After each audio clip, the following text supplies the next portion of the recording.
Bonjour à toutes et à tous et bienvenue dans ce nouveau tuto, alors complètement improvisé, j'étais absolument pas partie pour ça du tout aujourd'hui. Pour celles et ceux qui me suivent sur les réseaux sociaux, vous savez qu'en ce moment j'anime le challenge aquarelle hashtag automne d'après nature. Alors il sera terminé quand je publierai la vidéo, mais bon, cela étant dit, ce que je vais vous montrer dans cette vidéo est inspiré par ce challenge, alors l'un dans l'autre on va dire que ça reste dans mon actualité.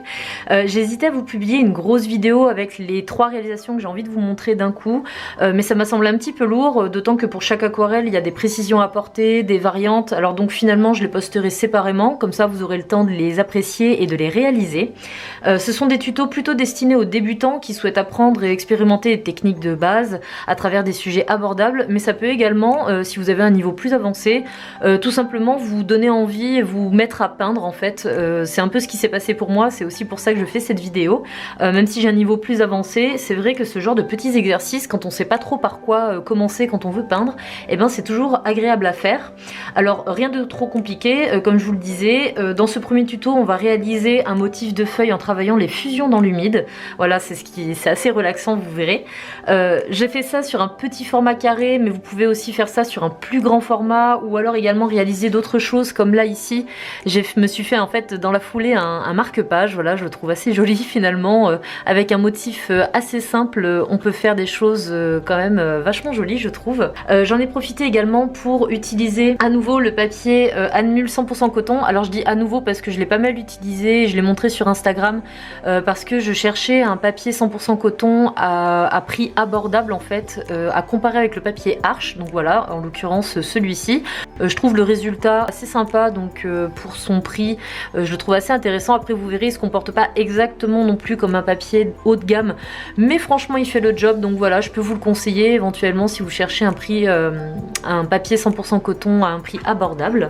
Donc voilà, vous pourrez voir un peu comment il se comporte, notamment dans l'humide. Pour ce qui est du pinceau, alors je vais utiliser à nouveau celui-ci que vous avez pas mal vu dans mes dernières vidéos et dans mes dernières réalisations. Alors bon, du coup il commence, comme j'ai beaucoup utilisé, il commence à être pas mal usé, comme vous le voyez la pointe est assez émoussée, donc là je l'ai encore utilisé, mais je pense que je vais pas tarder à le changer. Je vous mettrai toutes les références du matériel que je vous présente en barre d'infos. Pour trouver mes couleurs, je me suis inspirée donc des feuilles que j'ai pu récupérer, mais également des photos que j'ai pu faire en forêt pendant cette période là, voilà, pour créer ce petit nuancier.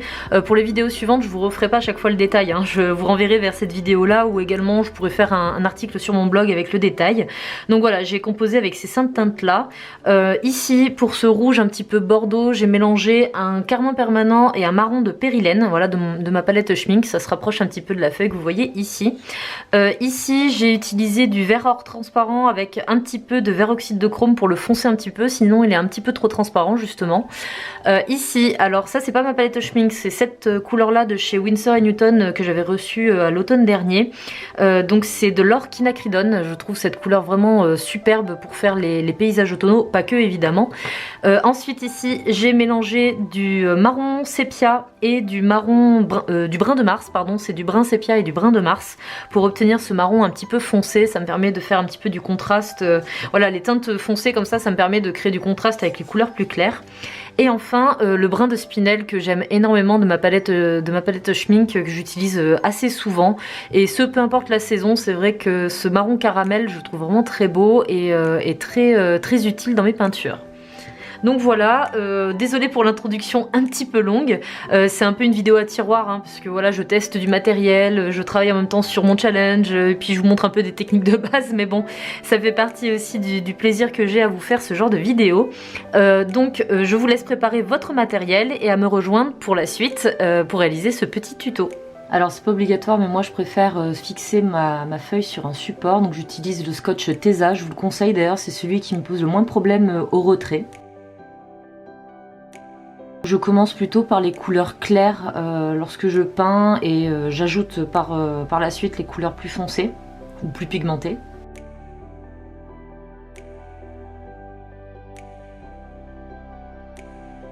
Et donc là vous allez voir, je vais switcher en fait entre les différentes couleurs de manière à créer en fait les fusions à l'intérieur de mes feuilles. Et je rince pas forcément mon pinceau à chaque fois, de manière à ce que les couleurs en fait se mélangent un petit peu aussi entre elles sur mon pinceau.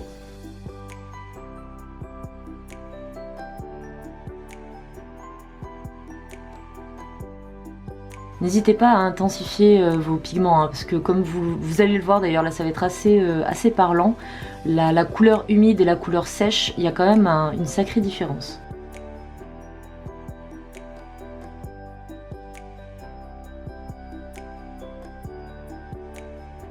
Vous pouvez très bien faire une empreinte avec votre pinceau. Si vous utilisez un pinceau comme le mien, vous devrez faire les contours des feuilles. Mais si vous utilisez quelque chose de plus gros, vous pouvez tout à fait faire une empreinte et ensuite tapoter à l'intérieur de manière à créer les nuances.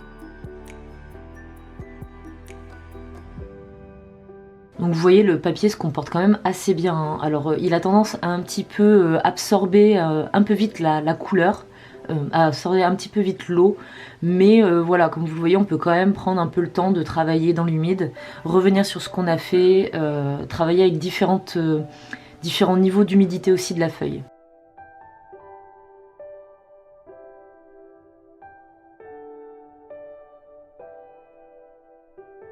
Donc je commence soit avec une base vert clair, soit avec du jaune. Puis ensuite je tapote avec le rouge de manière à créer les nuances sur les bordures des feuilles.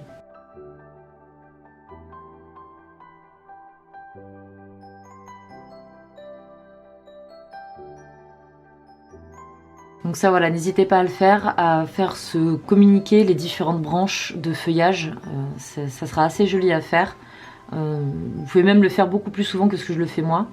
Et comme vous le voyez, parfois j'essore mon pinceau quand j'utilise un petit peu trop d'eau. C'est pas grave en fait d'avoir un surplus d'eau dans sa peinture du moment que vous l'épongez assez vite, de manière à pouvoir après maîtriser un peu mieux la fusion des couleurs. Donc voilà, je rajoute un petit peu les petits brins, les petites touches de brun, de manière à créer des petites taches sur les feuilles et à animer un petit peu la surface de la feuille.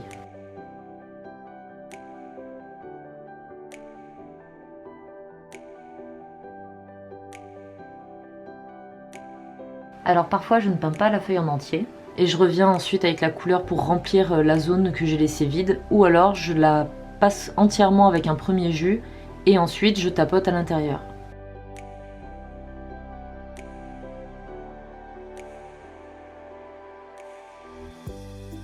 Vous voyez, on peut vraiment prendre le temps quand même de revenir sur ce qu'on a fait. Pour ça, il faut utiliser suffisamment d'eau en fait. Donc après, le dosage de l'eau, vous le ferez avec l'expérience, hein. Alors là, comme la feuille du dessus a un petit peu séché, je ne pourrais pas fusionner en fait les couleurs sans faire des auréoles. Sur ce papier-là, en tout cas, ça a tendance à les faire assez facilement, je trouve. Donc du coup, je fais en sorte que la feuille ne touche pas celle du dessus, de manière à, voilà, à pouvoir la délimiter, à bien pouvoir la peindre. Donc après c'est assez répétitif, hein. Vous faites ça un peu à la suite, faites un peu au feeling, vous prenez pas la tête avec les couleurs.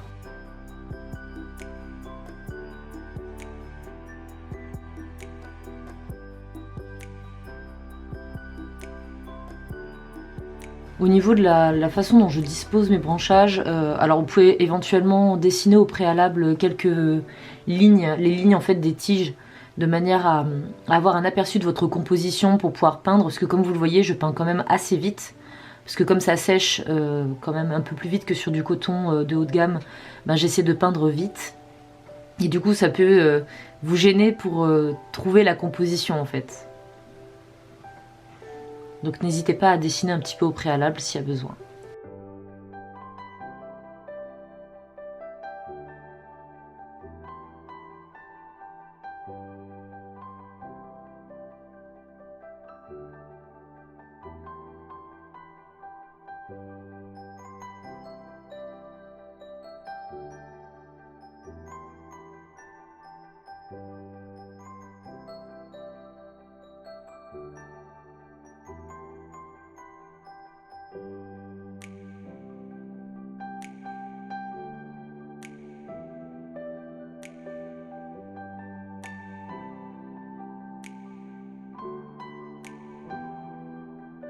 Donc quand je veux que ma couleur soit bien chargée, bien intense, je sais pas si vous avez remarqué, mais j'essore, en fait, je tapote mon pinceau sur mon chiffon de manière à éponger la goutte qui pourrait du coup faire en sorte que la couleur se répande trop vite et beaucoup trop sur la couleur d'en dessous.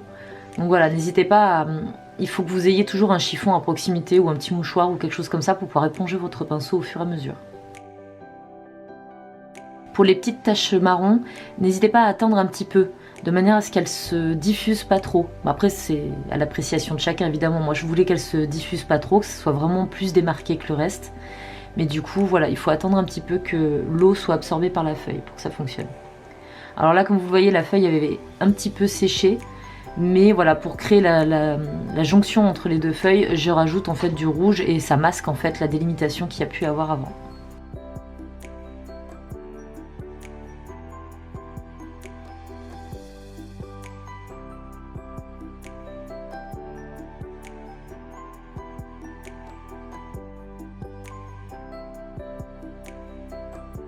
Donc là on voit, voilà, j'avais mis beaucoup trop d'eau, donc vous voyez assez vite, on peut éponger en fait ce que l'on a fait et revenir rajouter de la couleur, même une couleur différente, c'est pas gênant du tout.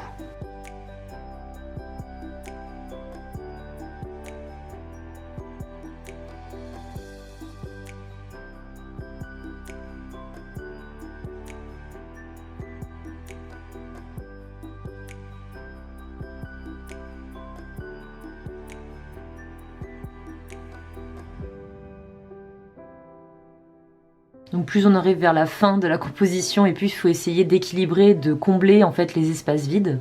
Si vous n'avez pas exactement la même composition, c'est pas un problème, hein. N'hésitez pas à faire quelque chose de différent. Faites vraiment au feeling.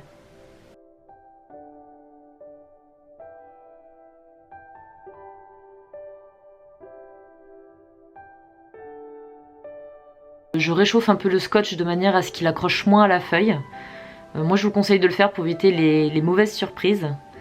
Même si c'est un bon scotch, je préfère faire ça ne sachant pas comment il va réagir avec le papier.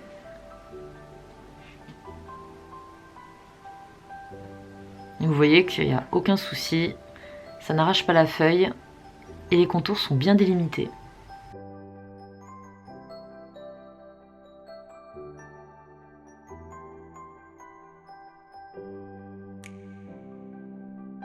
Et voilà, ce premier tuto automnal est terminé, j'espère que ça vous aura fait passer un agréable moment. N'hésitez pas à me partager ce que vous faites sur les réseaux sociaux en me taguant @angelamom ou bien sur le groupe de ma page Facebook où vous pouvez poster vos propres réalisations et demander conseil.